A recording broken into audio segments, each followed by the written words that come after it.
Welcome back, guys, to the 5-Star Podcast. We have a pretty full house today here. Let's go around the table. Yeah. We have Rod, Kenny, what's up? Winston. Steve. and myself, of course, Richard. So today we're actually going to talk about something that I guess we've been talking about for a little while, but not really discussed it, right? But we're going to talk about what values realtors bring to the real estate market today. All right, because we hear a lot of things about, there's so much information on the internet today. There's just so much data. Like, why do we need a realtor, right? So I'm going to couple with a few cases here, right, or a couple of scenarios, all right, where we're all going to be able to just comment and go around the table and just talk about, what values do we generally can bring to the table, right? And we can discuss on the other side too, if you guys want to talk about, hey, how valuable are we really needed, right, in situations like this. All right. Okay, so the first scenario here that I have is there's so many apps out there right now that give me so much data, right, including my home value, what's sold recently. Like, what is the point of having a realtor? The problem I have with those apps that do these automated valuations is that, every house is unique. You can't. It's not an apples to apples comparison, right? So you and I know, we're all realtors. We go into a house and you visually look at it in order to give an accurate assessment or evaluation. Every house is unique. Every different layout, every different material. So that's the problem I have with some of these valuations. I have clients that say, "Oh, my house is worth $850." And where'd you get that? Oh, whatever app, right? Yeah. Okay, but what metrics do they really use? I don't know. Me neither. So you think it's $850? Yeah. That's why you hire a realtor who has eyes on the place, expertise, experience in doing these valuations, and actually goes through the quality of the materials, the layout, value added, all these things, right? So I don't know how the apps can actually capture that because they haven't seen your house. Maybe they've seen, I don't know, maybe they look at pictures and they reference it with other pictures and there's a scale. Yeah, they go in that detail. With the these technologies, often it's just widespread for the whole entire industry. They have one metric. They would have a formula to do it. You have to question how they arrive at the number, and even with MPAC, sometimes I have challenged their ability to evaluate the home, and if there's like some errors, you're free to challenge and appeal. Yeah, impact, but these apps, are you going to challenge it? Not challenge it, but hey, my house is actually worth more than $850. You got to take it with a grain of salt as well. Yeah, it's a good range, but it's not accurate by any aspect, right? Because a lot of the times people don't understand that buyers and sellers it's less of a just straight numbers and math. It's more emotional, right? Especially if you're buying for your end use. What matters is, it's close to the park. It's close to a school. It's close to certain grocery stores that are like Starbucks even, right? Like those things add value to people, and that's why people like it. Or like a unit. I don't like a busy street. I can give you guys two prime examples that these technology or apps will not work or it's not accurate. For example, brand new subdivision where there's no sales, no comparables, and they're asking for you to evaluate. Okay, well, how are you going to evaluate it?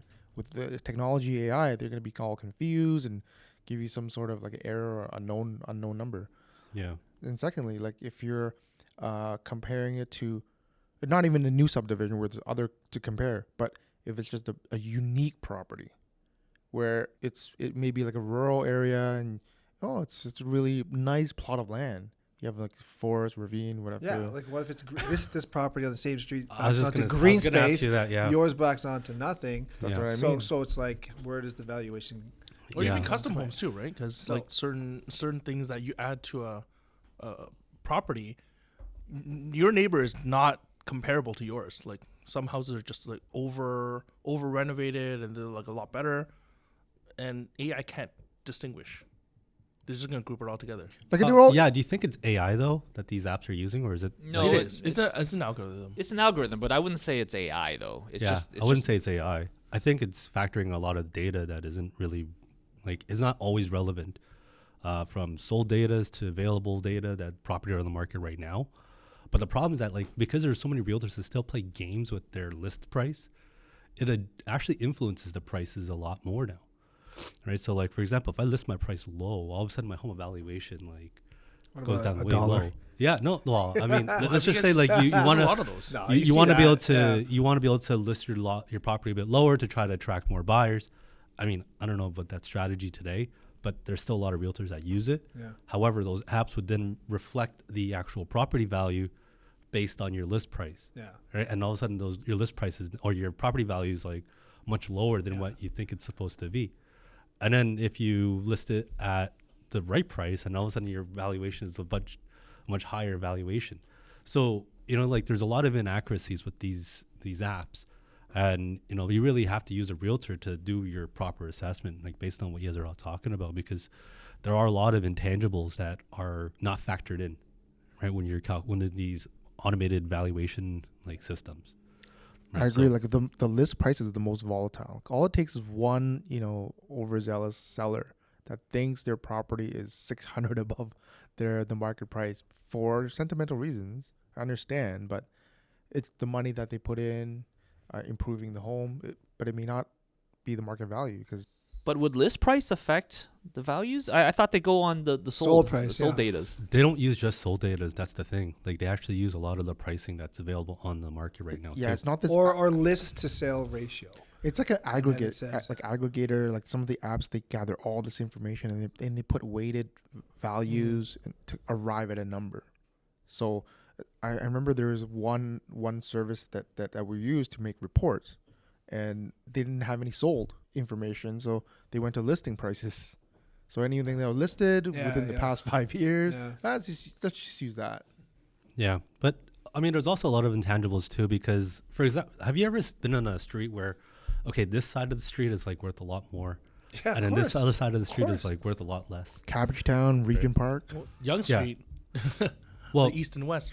yeah, Yeah. exactly. But I mean, that's also divided into different regions. But I mean, like sometimes there's like a street or like an area that is just a little bit more exclusive, and then the others are just a little bit more regular. Yeah, Yeah, and right. sometimes the boundaries are not that obvious. It's like a diagonal line, so a Yeah. street across the street would be much different. Like for example, Richmond Hill, there's a neighborhood. It's still called Rouge Woods, but one side is 8% more than the other side, and it's because of the school.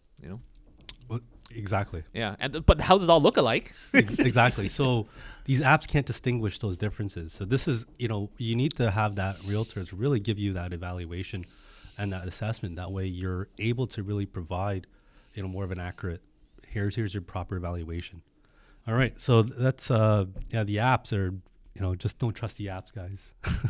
Right. Use it as a reference point, but really don't. Information purposes. Only. Yeah. But don't use it as like, Oh. this is my Gospel. This is my actual property value. Right. So let's Do your due diligence. Yeah. Yeah, exactly. All right, so let's go on to the buying side now. So why do I need a realtor to buy? I have all the data online. Like I have all the sold data. I have, all the comparables. Like I don't understand. Like I think I know more than a realtor. Okay. I can start off with that. So a lot of buyers, they don't have a lot of history or even know, like let's say they're buying a condo. We talked about this in previous episodes as well. We know what buildings suck. Like, I'm not gonna name drop. I almost did, but there's some buildings that are notorious for Airbnbs, and those values are a lot lower. And people are like, oh, hey, that's a really good building. It looks new, central area, but their value is just a lot cheaper. They don't understand why, but we do, right? So we're able to navigate certain buildings that are problems, high maintenance, whatever it is. Whereas the apps, AI, they wouldn't be able to recognize that. Yeah, that's true. That's one point for sure. Yeah.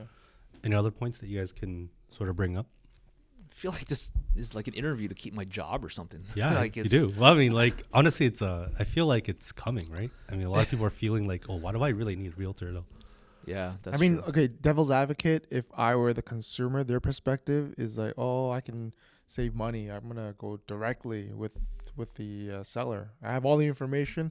I'm just gonna ask one of the realtors to book a showing to show me, and then I'm gonna negotiate with the other homeowner, realtor. So with the then other you're just going to use another realtor, the seller's realtor, and Like, then that's- you're using a realtor.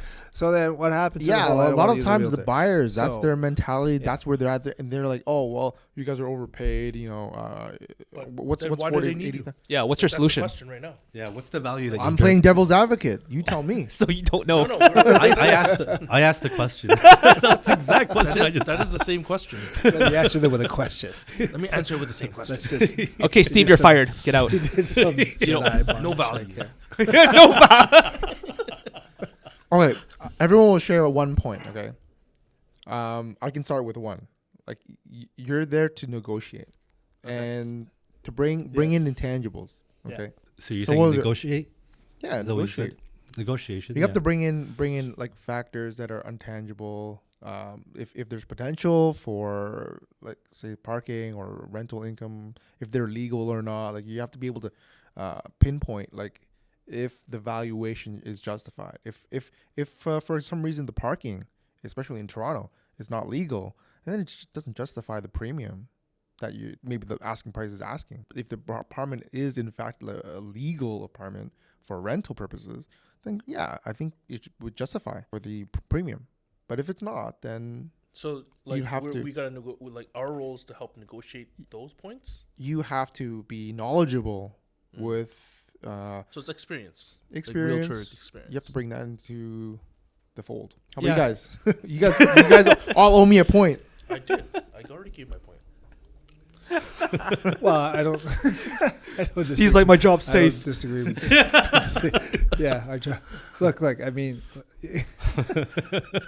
there are. I will say this: there are some people who believe they're experts in negotiation, experts in business, and they've done maybe in their industries they've sold many different things, and they can handle it on their own. And then there's this. It's a spectrum of buyers, and then there's the first-time buyer who've never purchased a major asset like a house before in their lives. And of course, I would never say to these people, well, just go for it yourself, right? There's a spectrum of buyers, and regardless if you're a veteran or a rookie, using a licensed real estate agent who's been trained is a way to protect yourself, to guide you through the process of negotiation. You use agents to be that mediator between you and the seller. Both agents, listing and buying, should come together to the table reasonably to get a deal done that works for everybody. So I'll always recommend as a licensed realtor to use a licensed real estate agent in the buying process. Of course, if you think you could do it on your own, go for it. I mean, it's risky either way, right? Like, I wanted to chime in. There's a lot of like conflict of interest. How can any of us ever say we're not needed, right? I mean, this is what we do Well, for a I living, but this I is think we all know that we have a we value. There's believe another we point. believe in what we do because it's about relation. Like, I don't know about you guys, but for me, it's relationship based. I try, right? Yeah. It's not just transactional; it's a relationship, right? So you go to the dentist because you're comfortable with your hygienist and your dentist. You go to your doctor because you're comfortable with their advice. They're subject matter experts. You believe in what they're saying, and they're looking out for your genuine best interests. It's the same with us, right? You're not just thinking about, I'm going to make some commission here. Let's do this. Yeah, no, right? Like, that's great, Well, but it's a byproduct. But No, you do that too. That happens Is too. that how you do that afterwards. But I'm behind the saying, scenes? Rod's like, yeah, boom, boom, I'm not doing. when he's At home. Totally, That's gonna be a Oh, meme. yeah. That's gonna be a yeah, meme. it's gonna be a meme. No, we don't do this. Like, That's not the right if technique. you generally don't want to help people in real estate, then you shouldn't really be doing Yeah, it, yeah, right? yeah. Like, there's a purpose to this. Yeah, okay, be all about the money. That's fine. But this is a relationship-based business. No, End no, of no. story. I am 100% with you on that. Right? It is 100% based business. Service business for your Relationship clients. service based. But Yeah. there's another huge point that we're missing too, because we're just thinking like, oh, why do we need realtors as from a buyer? Like, or if I can just transact and get all this info. Right. But that's only on the smooth transaction. There are so many transactions we've dealt with collectively around closing. This doesn't happen. We're problem solvers. Like, based on what we've gone through, whether it's something happens at a home inspection, financing doesn't come through, mortgage, like money doesn't come through in time with the lawyers. There's so much we have to deal with. I honestly think all of us here are, obviously wearing the realtor hat right now, saying, okay, this is really about, career and job protection, and we have to vouch for the industry. I'm not saying it's perfect that we have to have this perspective. I'm saying our traditional job has definitely changed. Like with information democratized. That's a fact. Like for us to justify our old model and provide the same level of service, it's hard to justify, I think that's ever growing. I think that's the biggest complaint right now, or that's where the challenge becomes, because back in the day when there was the realtors had all the data, there's no sold data available. Like there's a lot more value with the realtor, and skilled, not skilled agent. Right? It doesn't make a difference because, hey, you have the information that they need to get the right decisions to be made. Yeah. Right. So you're kind of like that gateway, but now that everything's available, it just really makes things a lot more easier for people to be like, hey, why do I need this? Like, I don't understand. Like, I can just contact the realtor and I probably negotiate my deal myself. In fact, I feel like I've negotiated my last house that I bought. I just told my realtor what to do, and he just there's exactly that. Okay, then go for it. Like no, but saying you know what? do it. You can, as a consumer, you want to go in by yourself. Go ahead. I think negotiation is it's not as straightforward as people think it is, because I think a lot of people still think negotiation is like going to the market, being like, listen, 50 I want cents. 50 cents. 50 cents, 50 lots cent. of money. Russell Peters. What? No, but I legit, I think people feel that way, right? Like, but it's not like that, right? It's about, okay, where's the give and take? Where can we, understand where our leverage is? Where's our positioning? How can I reposition myself where it's a stronger strength, or how can I ask a stronger question to gather more information? Like, there's a lot of things around negotiation that doesn't really get talked about, right? And people don't really recognize it because it just looks so easy, but really there's a lot of intricacies behind it. Exactly. It's not just the price, it's closing date, there's conditions, there's a lot of things. Yeah, like there's a lot to consider, right, in the conversation, and also the tone that you deliver it at, because you don't want to also piss off the other side too, right? Because a lot of times people think it's like war, and they're like, oh no, like they watch too much TV online or TV, and then like they're fighting. They're watching Suits. Think they're a lawyer. That's the thing too. There's a lot of emotion involved. It's not like just buying, like a phone Vegetable. or something, or a vegetable. But if you're buying an asset and it's $1 million, there's so much emotions. So we're here to really just take emotions out of it and just be unbiased as we can to close a deal, right? So, Yeah, that's I mean, true. it's easy for buyers and sellers to come up with numbers, but, the chances of them coming to an agreement, they need something that's, You need a mediator. they need yeah, exactly, right?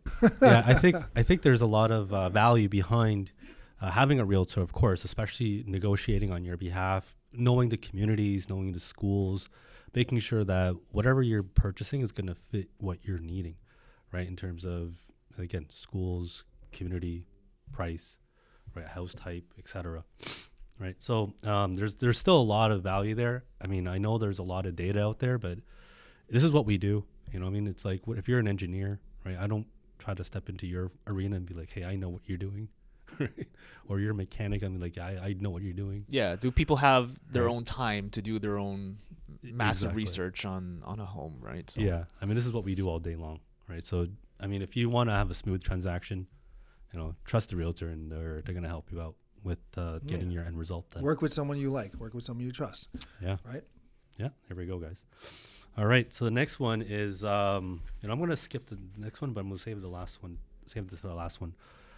So listing my house, there's so many companies out there right now that are willing to charge a small fee just to put your property on the MLS. All right. Now, why do I need to use a realtor if I can just do that? Because, man, don't you guys just do that anyways? I can save myself, $8,000 just by doing that. isn't that business model kind of going away? Because they were pretty popular, I'd say maybe 10 years ago. Like, what is it, Purple Bricks or something? Purple like, Bricks did that. Yeah. Like, you're talking about the mirror posting ones? Mirror post. But Mirror I don't- postings, basically. But there's still a lot of companies that are out there. I feel like they've been declining, right? Yeah, like I haven't seen too many. I've seen them I've seen Yeah. more and more But of them, actually. less and Yeah. less for me. I I've seen haven't less seen and less. much, to be honest. I've seen it. They charge a flat fee and then post it up. I used to see it more, is what I'm trying to say. Yeah. Yeah. In Well, the past. Yeah. They're I mean, I'm sure, but right now they still exist, and there's still postings online. What's the value that we bring, and why do they not need a realtor, or why do they need a realtor to get their home sold? Again, it just comes up if they have the time to do it on their own, right? They got to do their own showings themselves. They got to negotiate. They got to look at all offers.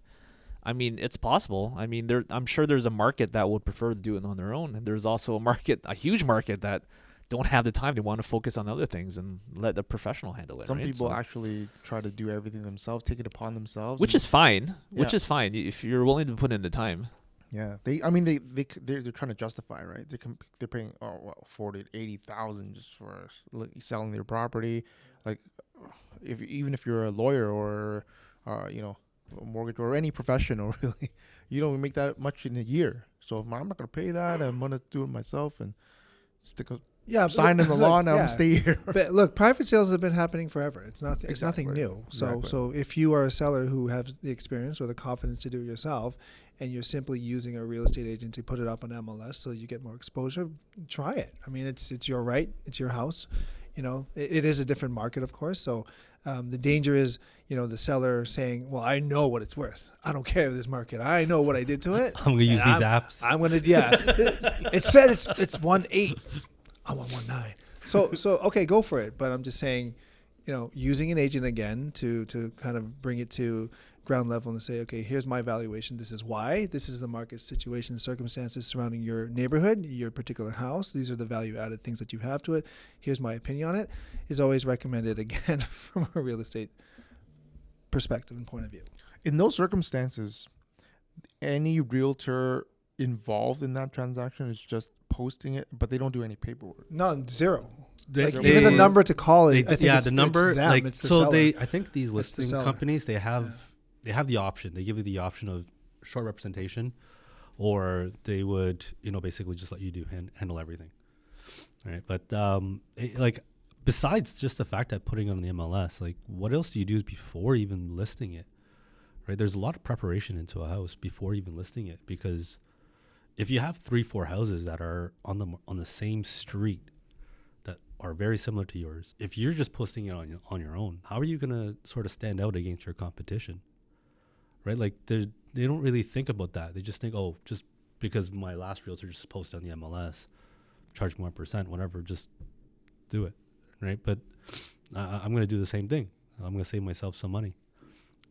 It's not like that, though, right? Like, there's so much work. I mean, Rod, I know you put a lot of work in before putting a listing up. I mean, I like to stage my own properties, and that's just something I'm really passionate about doing. So yeah, there's a crap ton of work to get that furniture delivered, set it all up, because I do the staging myself. I don't do the photos myself, but I'm working with my photographer and videographer, all that stuff, right, to make sure it looks great.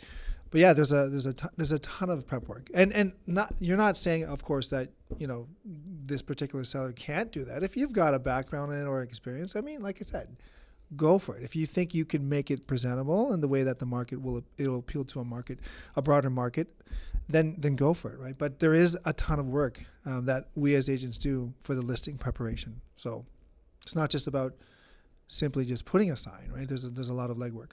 Correct. It's not just about listing it too, because there's a lot of marketing behind it too that we generally do work on, right? Like flyers, or we do, I don't know what you guys all do. I mean, you guys can share, but I also still actively promote it with a lot of my Door knocking. realtor friends. I try to find buyers every day, right, for that house that I'm trying to sell. There's a lot of active work that I personally put into it, but like what you guys do may be different, right? And every realtor has a different value that they bring. It's not just about putting it on the MLS. You still give free donuts out in your When have I ever given donuts, man? Wine and cheese. Tim Hortons, Sometimes agent open house actually works, like wine and cheese. You get your colleagues come in. I've done them. You've done them. We've all done them. Yeah, it brings realtors together, and it keeps it fresh in their mind, top of mind. You have them come in and you share some food and drinks, to chat a little bit. Hey, chances are it's definitely higher that they'll go back to their client and at least talk about it, mention it. that's Well, opening at least doors. it's not just posting it and leaving it, right? That you're doing Absolutely. something. So It's just mainly like this industry is, it's a people business, and it's a local business really. You're talking to people, trying to get them to the table, negotiate, get deals done. Yeah, fair enough. Yeah, there's a lot more. There's it's not just posting on the MLS that we do, right? Just debunk that myth, right? There's a lot more that generally goes behind the scenes that you probably don't see, right? All right, so let's move on to the next question here. This is the last one. This is probably actually the biggest one for the future, and that's regarding AI, right? I mean, there's who knows where AI is going to take us right now, but I mean, there's just so much insight now that AI has that when you ask AI, hey, as a realtor, do this, and like it'll give you a whole bunch of outlines on, what to look for, what not to look for, what to do, what not to do, etc.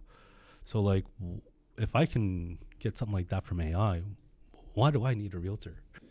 Yeah, there's a lot of what ifs. Go ahead. It's like, okay, AI, would that replace the buyer and the seller? So when you communicate, two AIs are talking to each other. Like, I don't know how, I can't really envision what will happen in the next couple of years. It's really hard to tell, but especially because AI is evolving so fast, man.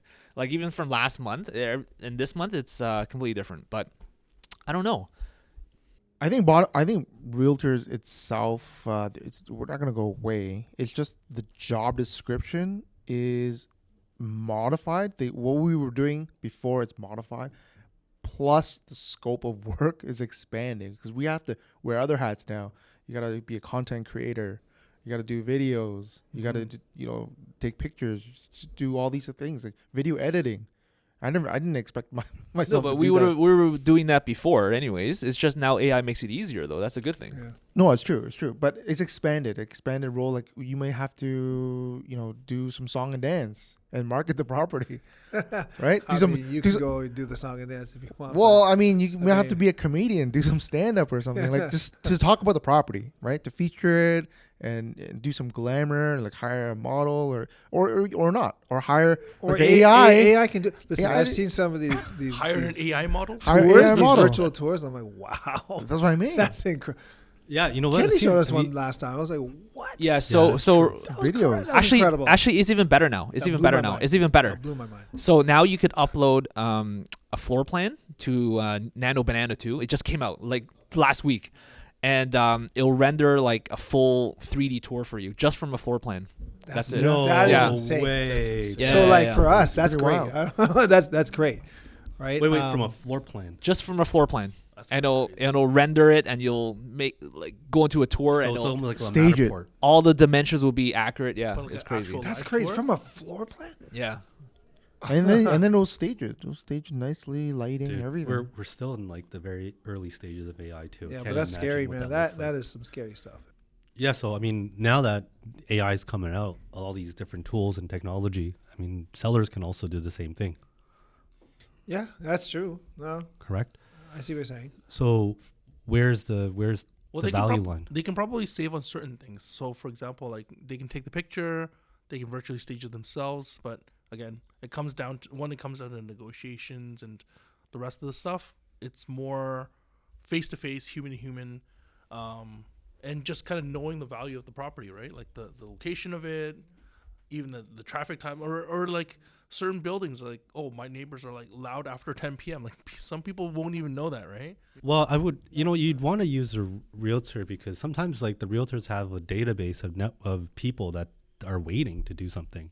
Buyers, Buyers, sellers, and they're just trying to Investors. find that right match. And, having that right realtor that works with you, they can just kind of pair you with that. It's true. We're like matchmakers, right? We are Yeah. literally like I have my own little database of people that I'm like collecting, right? And I'm like, oh, hey, this guy wants, okay. You can easily find stuff that can match offline without even being online, right? So your house can be sold without even being on the market. That's that there's some value behind doing stuff like that, but it's for me it's just a very active approach, right? But others, I mean, there's lots of different other intangibles that people do need, right? Like, again, understanding how, like, what the feedback is from what the sellers are or what their showings are like, right? And understanding, okay, well, how's our price adjusted? How's the market, right? Like there's a lot of things that we still need to bring to the table where they can't just use an AI to do, because AI doesn't have all the trends. They don't understand what's happening. Anyways, there's still hallucinations. Like AI is not perfect, but it's getting there. Have you ever asked an AI how many R's are in strawberry? It'll often get it wrong. It'll say there's 2. What? Yeah. You heard about that? It was like No. a meme or something like that. I saw that one. I tried it. Yeah, it actually did say 2. Really? Yeah. No, And I it gotta. kept gaslighting you. Yeah, it's gaslight. What kind of word is that? That's a What? Gen Z talk, man. No, that's no. No, that's man. millennial- Gaslighting? That's an old school Yeah. millennial talk now. You don't. That's like 5 generations. You don't even old know now. what. Your kids don't. Your kids don't ever. They don't say that. No, my kids are Gen Alpha. They don't say that, dude. My kids say it. I say that. Like- Activity. Gaslight. No, but yeah, gaslighting is a real word. Yeah, I know it's a real word. A real word for you. The concept of it. Not for Trying to adults. convince- Not for like Literally, is just trying to convince you to believe otherwise. not normal people like me. It's not. You mean you're just old, man. Actually, I think that comment is very old. Gaslighting. Yeah. What's the new word? What's the new word? I don't know, man.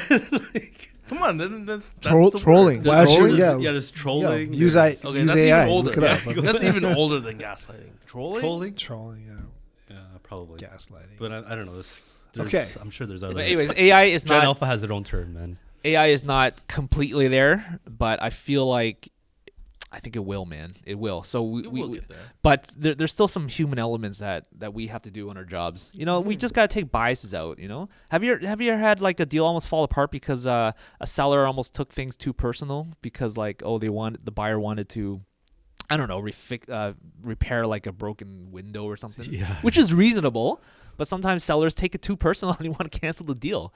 I've had situations like that, and then you got to come in and be like, actually, you know what? Mediate. You got to mediate. So it goes to say like the job description is like expanding, and you have to moderate like buyers and sellers, their interaction. Don't go crazy, because you never know. Like they might just go on a tangent and go, I'm walking away. I'm done. Yeah, exactly. So AI may not be there yet. I think that's a very good point, though. Like the mediation, the intangible stuff, that like the emotional stuff that. we Oh, still there's have to so control. much emotions, man. Right, because I still think there's a difference between IQ and EQ, right, in terms of what we do, right? So with the IQ stuff, I think AI is going to be able to take, or there's going to be a lot more AI involving with the IQ stuff. But the EQ stuff, like the emotional connection, the emotional intangibles of like dealing with the sellers and the buyers, like that's still something that our job is still very, very, very important, because like you said, we are able to mediate, we're able to calm the emotions down, you know, try to get the deal, like to kind of get to the middle, right? And then that way we're able to get that deal done, right? But otherwise it's always going to be very difficult, because if the seller and buyers are dealing directly with each other, it's going to be very, very, very challenging. I vividly remember like conversations about buyers walking away for silly reasons. Like it could be like a hot water tank, it could be some technology like a mechanical barbecue, built-in barbecue. What? It's not included. That's the only thing I want in the house. Yeah. They're I mean, willing yeah, to there's prepare to those, walk away. because sometimes you got to break it down to the basics, and then they realize, okay, it's actually not that big of a deal, right? Because it seems such a big item. Oh my God. Well, the emotions are high, right? Especially during the negotiation phase, and it's Yeah. the sellers, you know, looking at, okay, this is my house. I'm leaving this house to give it to you, right? And to the seller, it's like, no, that's very important to me. That's not coming with the house. Or the buyer's like, I need this. It's my first time purchasing, so they're also making an emotional decision. So tensions are high. A lot of ego So as well. yeah, and ego. So you can understand why they may walk away from something so minuscule, minute. But to them, it's like, no, this is important to me. It's a very stressful process for Yeah. both buyer and seller, and left unchecked, it's like two kids on a tantrum, just trying to argue against each other. It's like You Lord need of an the adult in Flies. the room. Remember Lord right? of the Flies? Yeah, just go to a vote. yeah, you sucks to your ass. Mom. No, it's like Right? You need someone that's Hey. like, unbiased, objective, just kind of standing in between. You can't let them go wild. Right. Yeah. You're right. Anything else you guys want to add that realtors are able to bring to the table that brings more value? Well, listen, if this AI phenomenon is really going to blow up. That's fine, but we as agents have a responsibility to learn how to use those tools to our benefit and to the benefit of our clients as well. So, not scared of the AI push, but we need to learn how to use it, obviously, to protect ourselves, to protect our clients, and do what's in the best interest. It was like if AI can say, if I'm doing a listing appointment or with buyers, and I need to know what the last 3 houses on this street sold for, and you can prompt that in AI and it'll tell you right like that. That's value added for us, right, as a service offering, because knowledge is power in real estate, and that's what you need, right? The average house sells for this much, or the average days on market is this much. The average sale to list price is this much. If we can get that in real time, I think that's a great benefit. I mean, I think AI in general, it's a great tool, and that's what we need to look at upon. It's not a replacement. It's a accessory. It's a tool, right? Mm-hmm. Like if used properly, great. Even for buyers and sellers, use it as a tool, use it as a guidance. But then at the end of the day, it's like there are certain things that AI cannot replace. Do you guys think that AI will start to become more empathetic? Empathetic? Yeah, like Doesn't like care your about you and I. sorry. He'll never care about you and I. Like your girlfriend. No, what I mean is that like it starts to create more emotions, No. and they're able to. But if you It'll take a wanted long to, time, though, if I you think. wanted to, you can say, "Hey, show more emotion." They'll mimic it. Oh, I think there's something like that in the Tesla, right? Like they have this mode, unhinged mode or something. I think so. There's uncorked. You can jailbreak it. You can jailbreak your AI and it'll talk some crazy stuff. It's probably listening to us right now. You can turn your AI evil. Yeah. You could. You should just search it up and people have done it. It's like, okay, this is, I don't know. I was All right, I kinda don't making a joke. I didn't know that was real. it's a thing. It's jailbreak ChatGPT. But I know there is an unhinged mode somewhere in Tesla. Or was it Like, they'll Gemini? Start dissing you. Anyways, Awesome, guys. yeah. Anyways, if there's nothing else to add, let's end it here. Great episode, guys. Yeah, good All combo, right, man. Good combo. Yeah. Great. All right, like and subscribe. Thanks.